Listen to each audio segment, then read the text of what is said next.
안녕하십니까. 더 메시지 시청자 여러분. 저는 고양시 화정동에 위치한 축복교회를 담임하고 있는 지경희 목사입니다. 오늘 본문의 말씀인 고린도후서 12장 7절 말씀, 여러 계시를 받은 것이 지극히 크므로 너무 자만하지 않게 하시려고 내 육체에 가시고 사탄의 사자를 주셨으니 이는 나를 쳐서 너무 자만하지 않게 하려 하심이라. 오늘 본문의 말씀을 중심으로 가시도 은혜가 된다는 제목으로 함께 은혜를 나누고자 합니다.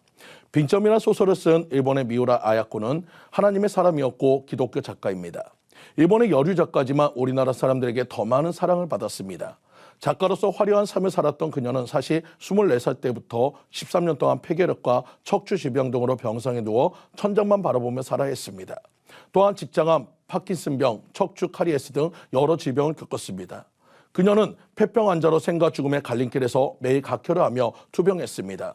그녀는 병상에 누워 이런 도움이 되지 않는 내가 살아도 좋을 것인가라는 생각을 했습니다.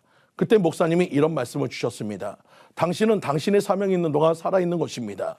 있으나 없으나 도움이 안 되는 인간을 이 세상에 만들어내신 만큼 하나님은 한가하신 분도 아니고 바보도 아니며 어리석지 않습니다라고요. 그녀는 몸이 성한 데가 없는 인간 종합병원으로서 병상에서 수십 년을 누워 지내다가 예수님을 믿게 되었습니다. 예수님을 믿은 후 그녀는 삶을 보는 시각과 생각이 달라지면서 자기를 극복하고 환경을 극복했습니다.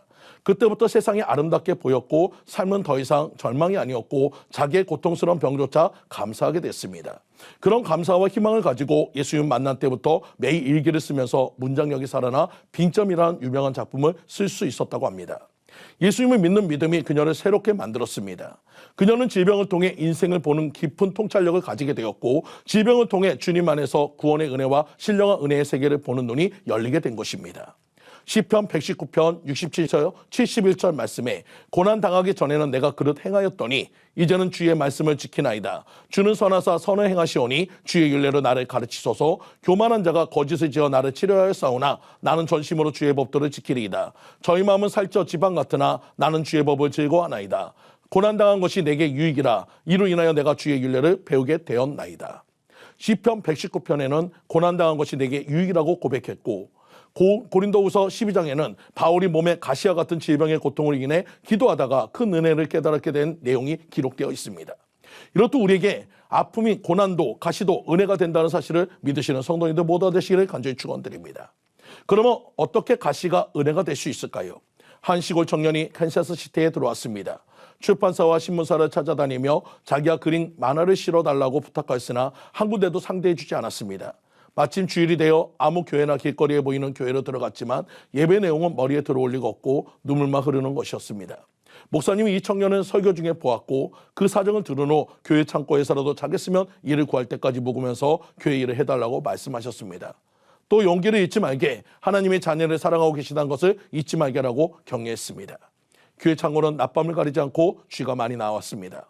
먹을 것을 조금씩 주자 쥐들은 도망가지 않게 되었고 쥐를 관찰하는 중 세계를 사로잡은 미키마우스 아이디어가 탄생한 것입니다. 이 먹을 것도 잘 것도 없던 청년이 월트 디즈니였습니다.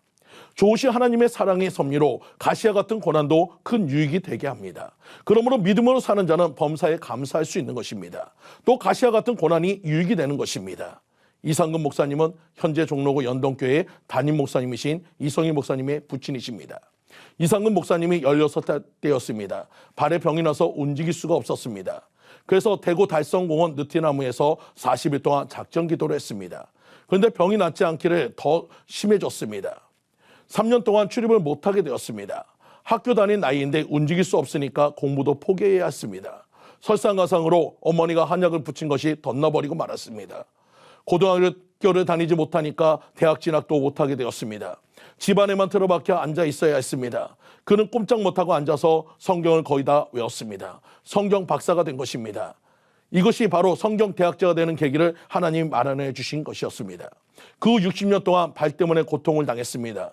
그런데 1993년 그가 은퇴하면서 존경하는 외과 의사의 권유로 수술을 받게 되었습니다. 수술을 받으면서 모두가 소스라치게 놀랐습니다. 발 뒤꿈치에서 1cm가량 되는 머리카락 굵기의 철사가 나온 것입니다. 어렸을 때 맨발로 다니다가 철사에 찔린 것이 속에 들어가서 그의 평생 가시가 된 것입니다. 그것을 거의 60년 만에 발견한 것입니다. 이 목사님은 이렇게 간증하였습니다.